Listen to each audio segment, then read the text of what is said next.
गुरुर्ब्रह्मा गुरुर्विष्णू गुरुर्देवो महेश्वरा गुरु साक्षात परब्रह्म तस्मै श्री गुरवे नमः. आपला भारत देश हा अध्यात्मप्रधान संस्कृती असलेला एकमेव देश आहे. त्यातही महाराष्ट्राच्या पुण्यपावन भूमीमध्ये ज्ञानेश्वर, तुकाराम, एकनाथांची परंपरा आजमितीपर्यंत चालू आहे. सुमारे 1200 वर्षांपूर्वी श्रीमद आद्य शंकराचार्यांनी वैदिक धर्माचे पुनरुज्जीवन केले. परमेश्वराने अनेक वेळा जन्म घेऊन वैदिक धर्माचे रक्षण केले आहे. सांप्रतच्या अज्ञानोधिक काळात पैसा व प्रसिद्धीच्या मागे वेगाने धावणाऱ्या मानवाला शाश्वत सुखाचा मार्ग दाखवण्यासाठी आणि वेदधर्माला आलेली ग्लानी दूर करण्यासाठी गुरुरूपामध्ये परमपूज्य रामकृष्ण क्षीरसागर स्वामींनी 16 फेब्रुवारी 1934 म्हणजेच शके 1855 फाल्गुन मास शुद्ध तृतीयेला नगर जिल्ह्यातील पारनेर तालुक्यातील रायतळे गावी अवतार घेतला. वयाच्या अवघ्या 7व्या वर्षी ईश्वरी साक्षात्कार झाला व त्रिकाल ज्ञान प्राप्त झाले. पुढे भगवान श्री दत्तात्रेयांनी गाणगापूरला बोलावून घेतले. स्वामी नृसिंह सरस्वतींच्या रूपात प्रकट होऊन अनुग्रह दिला. स्वामींच्या आज्ञेचे तंतोतंत पालन करून 25 वर्षे तपश्चर्या केल्यावर स्वामींनी पुन्हा दर्शन देऊन मला तुझ्याकडून वेदांचे कार्य करवून घ्यायचे आहे असा आदेश दिला. इथेच परमपूज्य रामकृष्ण स्वामी महाराजांना आपल्या जीवनाची कल्पना आली आणि गुरु आज्ञेप्रमाणे कार्याला सुरुवात झाली. 1974 साली दत्त देवस्थान ट्रस्टची स्थापना झाली. वेदांचे संवर्धन व संरक्षण हे मुख्य कार्य जोमाने सुरू झाले. यातूनच वेदांत विद्यापीठची संकल्पना पुढे आली व 100 विद्यार्थ्यांची गुरुकुल पद्धतीने सोय होण्यासाठी वेदांत वास्तू बांधण्यात आली. याचबरोबर सामान्य लोकांना दर्शन देणे व मार्गदर्शन करणे चालू झाले. सत्संग मंडळांच्या स्थापना झाल्या. भक्तांशी होणाऱ्या संवादातूनच गुरुवाणी, अमृत कलश, श्री रामकृष्ण वाच, नित्य गुरुवाणी या अनमोल ग्रंथांची निर्मिती झाली. सर्व क्षेत्रातील भक्त कार्यात सहभागी होऊ लागले. भक्तांचा अहंकार कमी व्हावा म्हणून भिक्षासत्र सुरू झाले. पुढील काळात आधारस्तंभ म्हणून भव्य असे दत्त मंदिर उभारले गेले आहे. एकाच मुळीतून आलेला वड, औदुंबर, पिंपळ हा देववृक्ष परमपूज्य गुरुदेवांच्या अलौकिक साक्षात्काराची प्रचिती नित्य देत आहे. या काळापासून भक्तांनाही जे अनुभव येत आहेत त्याचेच श्रवण आपण आता करणार आहोत. अवधूत चिंतन श्री गुरुदेव दत्त. श्री गुरुगौरविका चॅनलच्या या पॉडकास्टच्या भागामध्ये आपलं परत एकदा स्वागत. आज माझ्याबरोबर आहेत आपले ज्येष्ठ गुरुबंधू श्री परब साहेब. नमस्कार. नमस्कार साहेब. परब साहेब, आज आपण चर्चा करणार आहोत की तुम्ही तुमच्यामध्ये गुरूंच्या चरणी गेल्यानंतर जे काही अनुभव आले, जे काही बदल झाले आणि तुम्हाला जे काही वेगवेगळ्या प्रकारच्या अनुभूती आल्या त्याबद्दल आपण चर्चा करणार आहोत. सर्वप्रथम सुरू करताना हे सांगाल का की तुमचं बालपण कसं होतं, तुमच्या घरी आई वडिलांकडे वातावरण कसं असायचं? श्री गुरुदेव दत्त. माझं बालपण गिरगावात केलं. गिरगावात एका चाळीमध्ये आम्ही राहत होतो आणि माझे वडील पोस्ट ऑफिसमध्ये सर्व्हिसला होते. आर्थिक परिस्थिती बेताचीच होती सगळे. तर मी तिथे पहिलं 4थीपर्यंत म्युन्सिपल स्कूलमध्ये होतो आणि 5वी ते 11वी विल्सन हायस्कूल म्हणून गिरगावात आहे, तिकडे मी होतो. आणि ते मला म्हणजे गुरुदेवांची जरी प्रत्यक्ष भेट नाही झाली तर त्यांचे आशीर्वाद मागे असल्याकारणाने मला जे मित्र भेटले तिकडे ते सगळे अगदी वेल टू डू फॅमिलीतले होते. सगळे वायकेश्वर वगैरे इथे राहणारे वगैरे होते. आणि त्याच्यानंतर यशस्वी झाल्यानंतर कोणी डॉक्टर झाले, इंजिनियर झाले, फॉरेनला सेटल झाले, हे त्यांचं ते आहेत. आणि आमचं वातावरण जे धार्मिक बोलता ते आम्ही म्हणजे असं हे म्हणजे गुरुदेवांचे इथे आल्यानं जे कसं करावं ते आम्हाला एवढं तिथे माहिती नव्हतं. आणि करू आई माझी सोहळ वगैरे म्हणजे श्रावण सोमवार वगैरे सगळं करायची. त्याच्यानंतर गोकुळाष्टमीचा उत्सव आम्ही करायचो. म्हणून ते असं धार्मिक म्हणजे इथपर्यंत होतं. धार्मिक वातावरण घरात होतं पण खूप नव्हतं. ग्रंथ बिंथ वाचन काय नाही, फक्त देवाचा नमस्कार करायचा. आणि अच्छा, म्हणजे त्या वातावरणात तुम्ही ऍक्च्युली लहानाचे मोठे झाले त्या ठिकाणी. मग या वातावरणात तुम्हाला जेव्हा धार्मिक वातावरण होता त्यामुळे गुरुदेवांकडे तुम्ही कशा प्रकारे तुम्ही गुरुचरणी कसे आलात आणि कशा प्रकारे गुरूंकडे आकर्षित झालात तुम्ही? ते आपल्याला माहिती असलेले आपले गुरुदेवांचे एक निश्चिम भक्त हरिओम भागवत, गजानन भागवत हरिओम भागवत म्हणतात, हो. ते माझ्या ओळखीचे होते आणि त्यांच्यानी आमची ओळख पहिल्यापासून होतीच. आणि ते पहिले इथे आल्यानंतर गुरुदेवांचे मला घेऊन गेले, म्हणजे त्यांच्याबरोबर गेलो, बाकी काही नाही. आणि त्यावेळेला माझ्या फक्त समस्याच होत्या आर्थिक, म्हणजे त्याला मी बँकेत लागलो होतो, बँकेत युनियन बँकेमध्ये, आणि त्या समस्या होत्या, आर्थिक सगळं होतं.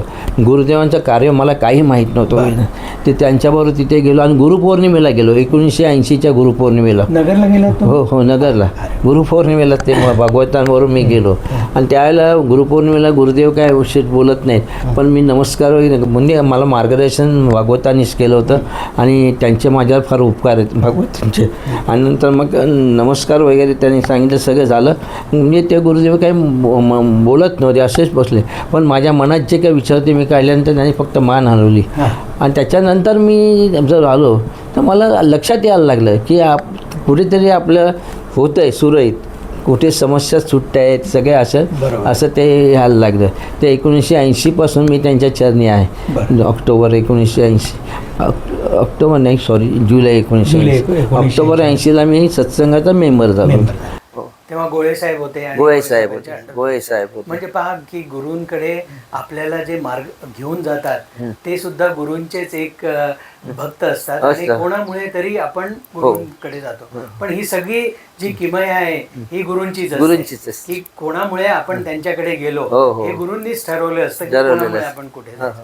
तर गुरुचरणी लीन झाल्यानंतर तुम्हाला असं काय वाटतं की गुरुचरणी जायच्या आधी आणि गुरुचरणी लीन झाल्यानंतर तुमच्यामध्ये काय बदल झाले? पहिली गोष्ट म्हणजे अशी की 80ला झाल्यानंतर ते जे वातावरण होतं, गुरुदेवांचं मद्य हे करू नका, मद्य आपले मांसाहार वगैरे तो आम्ही करत होतो, मी सोडला. नंतर मग मी असंच त्यानंतर म्हणजे माझं 81ला लग्न झालं, 80ला मी तिकडे गेलो, 81ला जे लग्न झालं ना माझ्या, तर ती लोक त्याला खात होते. मी बोललो मी नाही, मग तिने पण सोडलं आणि तिथं एकदमच तर ते मी तिकडे हे पहिलं सुरू झालं. त्याच्यानंतर मग पूजा कशी करावी, काय कसे, ते जरा लक्षात यायला लागतं सगळं. आणि सगळं वातावरण म्हणजे बँकेतलं जे होतं, बँकेतसुद्धा मला कधी टेन्शन यायचं आहे, तर गुरूंचं स्मरण केलं की सगळं व्यवस्थित चालायचं, अगदी मजेत, म्हणजे काही टेन्शन नाही, काय नाही, सगळं व्यवस्थित चालू होतं. मग या संदर्भात बँकेचं एक सांगू का की बँकेत मी 81ला 72ला लागलो होतो, तर 77ला क्लेरिकलला मला, तर 77ला ज्या ऑफिसरची एक्झाम झाली त्यावेळेला असा नियम होता युनियन आणि मॅनेजमेंटमध्ये की ती लिस्ट 1 वर्ष झाल्यानंतर त्याला नस्क्राईब करायची. तर माझा काय नंबर लागला नाही, तिथे गेलो. त्याच्यानंतर 80ला मी गुरुजींनी आलो, त्याच्यानंतर त्या ॲग्रीमेंटमध्ये चेंज झालं आणि असं ठरलं की जे पास होते सगळ्यांना घ्यायचं. आता ती 82ला काही म्हणजे परीक्षा झाली होती आणि जवळजवळ 3000 लोक ऑल ओव्हर इंडिया ॲपियर केलं आणि माझा त्याच्यात 651 नंबर होता. अर्थात गुरुचरणी आल्यानंतर आमच्या नेहमीच की मला मुंबईत पोस्टिंग पाहिजे. ते गुरुदेव नेहमी मला म्हणायचे की म्हणजे असं बोलतात की गुरुदेव आपल्या म्हणजे नरसिंह स्वामींना त्यांना हे करून, पण माझ्या मी बघतो असं बोलायचं नेहमी, माझा लक्ष आहे, हां बस असं चालायचं. आणि मग ते असं चालत राहिलं. आणखी त्याला मी भाटबाजार ब्रांचला क्लेरिकलला होतो आणि म्हणजे जे पहिले नंबर लागले ना त्यांना जर पोस्टिंग असेल मुंबईत तर म्हणायचं बाहेर, तर बरेच बाहेर गेले होते. आणि मी आपल्या गुरुदेवांना मला वगैरे मला बाहेर जाणं मला डेअरिंग नव्हती एवढी. तर असं करता करता 85 सालामध्ये काहीतरी 640 पर्यंत नंबर आले आणि माझा 11च नंबर मिळाला. आणि लगेच मी बोललो नगरला जाऊन येतो. गेलो नगरला, म्हणजे दुपारच्या वेळेला असं गेलं एसटीने गेलो. जाताना एक विचार मनात आला की आमचे एक स्टॉप साहेब आहेत युनियन बँक, ते नगरचे आहेत, तर ते जर गुरुदेवांच्या चरणी आले तर म्हणजे एक सॉरी आपलं असं. आणि मी आपलं गेलो 3-4 हातपाय धुतले, जे काय खडीसकर पेयाने नारळसं घेतलं, मंदिरात देवाला नमस्कार केला आणि गुरुदेव त्या बाजूच्या रूममध्ये बसले होते आणि काही भक्त बोलते नुसतं साष्टांग नमस्कार केला आणि गुरुदेव बोलते अरे तुझे स्टॉप साईड सकाळी माझं दर्शन घेऊन गेले. किती फार अनुभव म्हणजे तुमच्या मनात इकडे आलं की श्रॉफ साहेब जर आले तर किती चांगलं होईल. आता ते मी कशाला आले काय विचार कारण माझा मी गुरुदेव ते जे माझ्या ट्रान्सफरचं आहे ना ते स्टाफ साहेब बघतात मी त्यांना भेटू का हो भेट नंतर मग संध्याकाळची बस पकडून मी मुंबईला आलो सकाळी आणि माझ्या ब्रांचचा टायमिंग दुपारचा होता त्यामुळे सेंट्रल ऑफिसला जाऊया. सेंट्रल ऑफिसला गेलो तर ते मला कळलं की ते जे श्रॉफ साहेब होते ना त्यांचं काहीतरी मेजर ऑपरेशन होतं आणि युनियन बँक नगर ब्रँचचे जे ब्रँच मॅनेजर हे त्यांचे मित्र ते म्हणाले तुझं ऑपरेशन आहे तर एक आपले जे हे त्यांचं दर्शन घे गुरूंचे सत्पुरुष आहेत त्यांचे आशीर्वाद त्यासाठी ते आले होते. जाऊन देत चला मग असं करून तो आठवडा गेल्यानंतर आलं की अरे तुमचे मेमो काढले परत भेटी आम्हाला मुंबईत येतात तर सेंट्रल ऑफिसला गेलो तर मुंबईत चला म्हणजे महाराज किती काळजी घेतात. दोन गोष्टी फार महत्वाच्या सांगितल्या आहेत महाराजांनी तुम्ही आत्ता महाराजांबद्दल.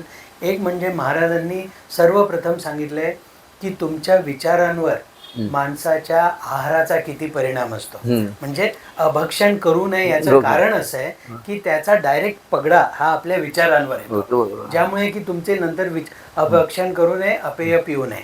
म्हणजे या दृष्टीने महाराजांनी तुम्हाला लीन झालं तुम्ही चरणी की त्याच्यानंतर त्याच्यातनं सुटका केली आणि त्यानंतर सुटका करून तुमचं पावित्र्य वाढल्यावर तुम्हाला जे पाहिजे ते महाराजांनी जसं तुम्ही आता सांगितलं मुंबईमध्ये तुम्हाला ते झाल्यानंतर मी जेव्हा दर्शनाला गेलो सांगायला म्हणजे आणि गुरुदेव मला आपल्या कृपेने मुंबईत पोस्टिंग मिळाली तेव्हा ते गुरुदेव म्हणाले की मी इथे असताना कोणाच्या वसिल्याची गरज नाही असं मला म्हणजे हे सगळ्यांसाठी आहे. अतिशय महत्वाचं श्री गुरुदेव. म्हणजे हे अनुभव आपल्या सगळ्यांनाच आलेले आहेत परंतु किती सुंदर अनुभव आहे की तुम्हाला जे एक मोठं टेन्शन म्हणून होतं की बाबा बाहेर जायचं नव्हतं नंबर लागला तरी तो मुंबईत असावा आणि महाराजांनी ते तुम्ही गेल्याबरोबर तिथे सांगितलंय की श्रॉफ साहेब येऊन गेले. म्हणजे तुमच्या मनात काय होतं आणि महाराजांनी तिकडे अतिशय उत्तम. अजून काही तुम्हाला बरेच म्हणजे ह्या जीवनामध्ये ना आपल्या समस्या बऱ्याच असतात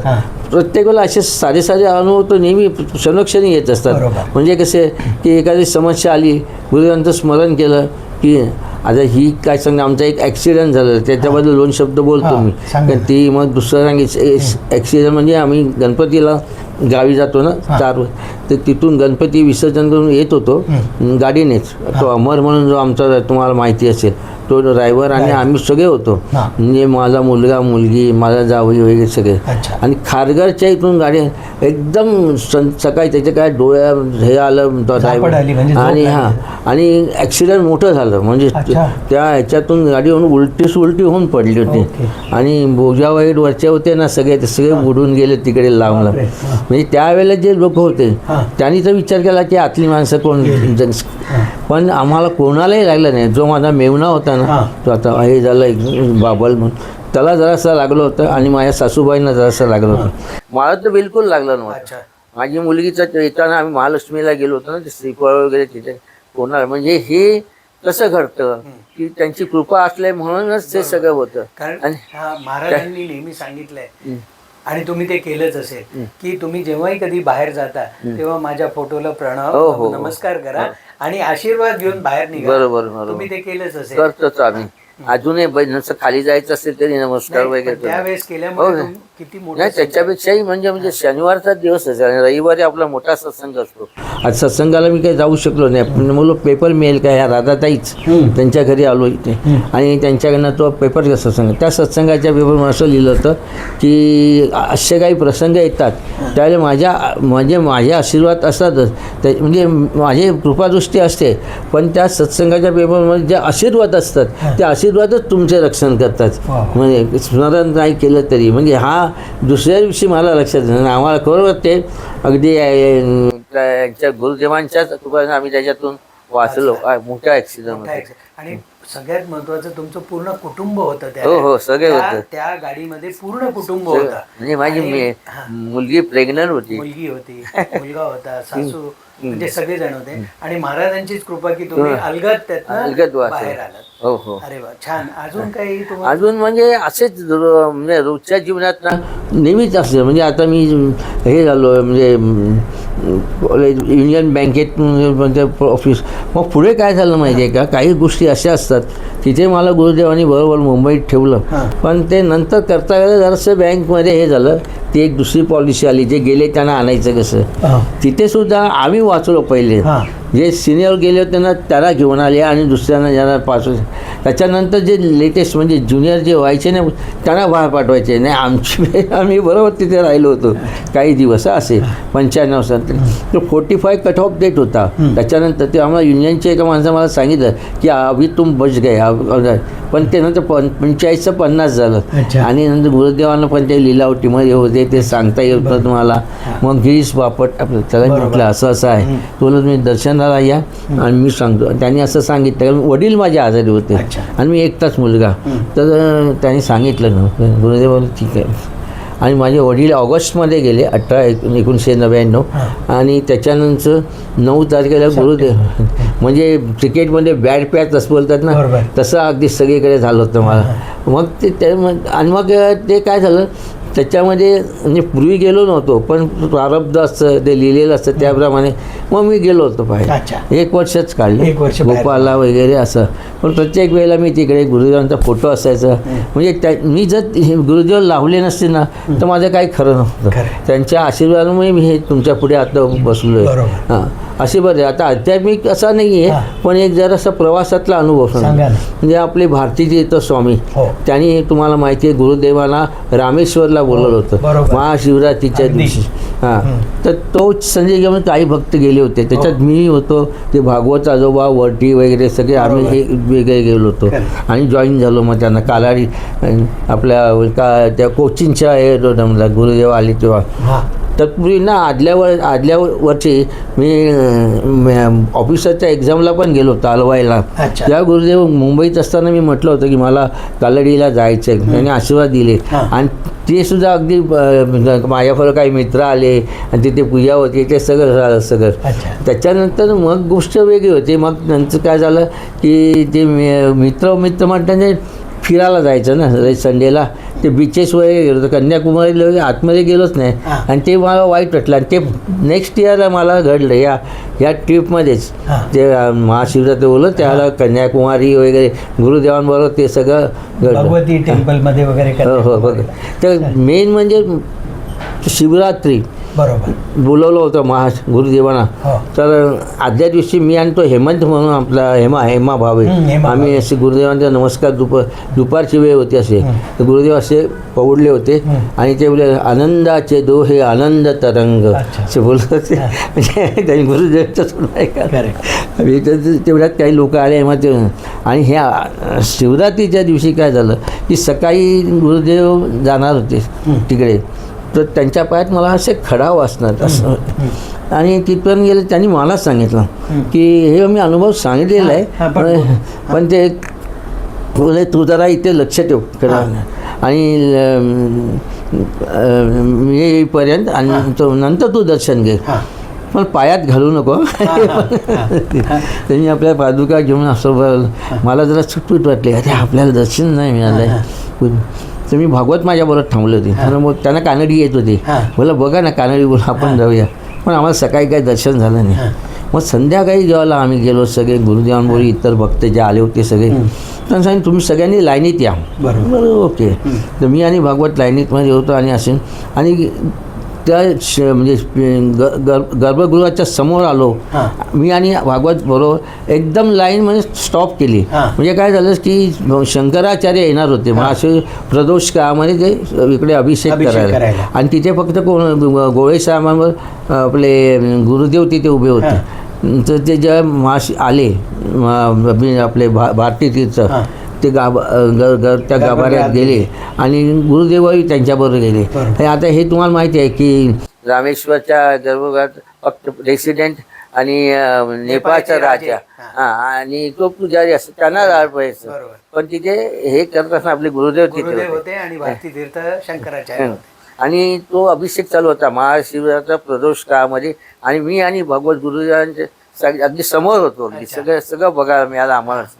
आणि ते अभिषेक करायला गुरुदेव पाहत होते. तेव्हा भागवत म्हणाले की प्रत्यक्ष शिवाची पूजा शिव करतायत आणि शिव ते पाहतायत. बापरे. ते भागवत म्हणाले. किती तुम्ही म्हणजे खरोखर आशीर्वाद महाराजांचे की मग त्याच्यावर मला कळलं की गुरुवाक्य प्रमाण म्हणजे तू नंतर दर्शन घे. करेक्ट. आणि ते दर्शन मला गुरुंनी शब्द दिला होता की नंतर दर्शन घे आणि अतिशय सुंदर दर्शन तुमच्याकडनं करून घेतलं. असे ते बऱ्याच गोष्टी नंतर आल्या.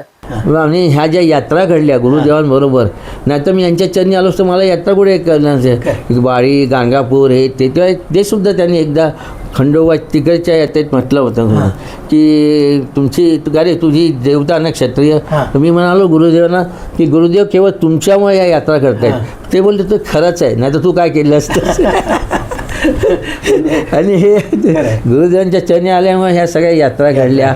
आणि सगळं बाकीचा मुद्दा ते सांगेल ते म्हणजे मुलाच्या मी जन्माच्या वेळेला म्हणालो ते मी फक्त एवढंच बोलतो म्हणजे मुलगी माझी आणि आम्ही दररोज गाणगापूरला जायचे ना, ती स्टेट बँकेत मी युनियन बँकेत आम्ही असे जरा घेऊन वगैरे 2-7 दिवस हे करायचे. गोळे साहेब वगैरे सगळे असायचे. तर ते मुलगी 5 वर्ष झाली तेव्हा गुरुदेवच मला म्हणाले होते की अरे तुझी मुलगी तुला मुलगा नाही, तू काय मागत नाही काय नाही. म्हणजे हे मी फक्त नमस्कार केला. आणि त्याच्यानंतर मग श्रीनिवासचा माझ्या मुलाचा जो जन्म झाला तो म्हणजे गुरुदेवांच्या कृपेनेच. कारण त्यावेळेला माझी आरतीची तब्येत म्हणजे अशी होती सगळं तिला प्रॉब्लेम होते, BP हे ते सगळं. पण तिला जी ट्रीटमेंट मिळाली स्टेट बँकच्या डॉक्टरांनी त्याला तिला ट्रीटमेंट दिली. अशी ट्रीटमेंट सगळी इतकी चांगली मिळाली की शेवटी जसलॉकला तिला म्हणजे आम्ही गिरगावात राहणार जसलॉकला कशाला जायचं जसलॉकला जायला सांगितलं. त्या डॉक्टर सैनानी म्हणून होते.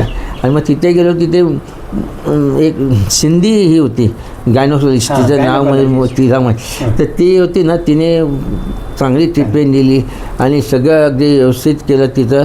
आणि म्हणजे नंतर ती बाहेरगावी गेली होती ना, तर त्यांच्या मी म्हटलं आपण डिलिव्हरीला गिरगावातच करू, इकडे कुठे महाग आहे.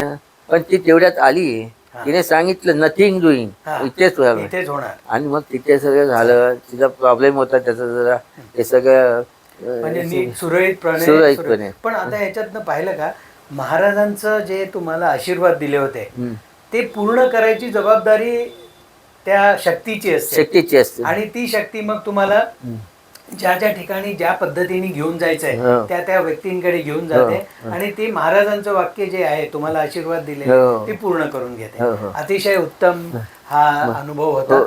आणि म्हणजे ज्यावेळेला मी फोन त्याला हे नव्हते, मला मोबाईल होते, फोन वगैरे तिकडे सेवेकडे नेहमी सांगायचे गुरुदेवांचं लक्ष आहे तिकडे. आणि हे सगळं व्यवस्थित झालं. बाकीचे डिटेलमध्ये बऱ्याच वेळा सांगितले त्याच्यात. आणि हे अनुभव असे म्हणजे आपले काय ते प्रापंचिक अनुभव खूपच येतच असतात. नाही, अतिशय छान. तर आज आपण परब साहेबांबरोबर त्यांच्याशी चर्चा केली. त्यांचे गुरुदेवांबद्दल असलेले जे काही अनुभव आहेत आणि गुरुदेवांकडे आल्यानंतर त्यांच्यामध्ये जे बदल झाले याबद्दल ऐकलं.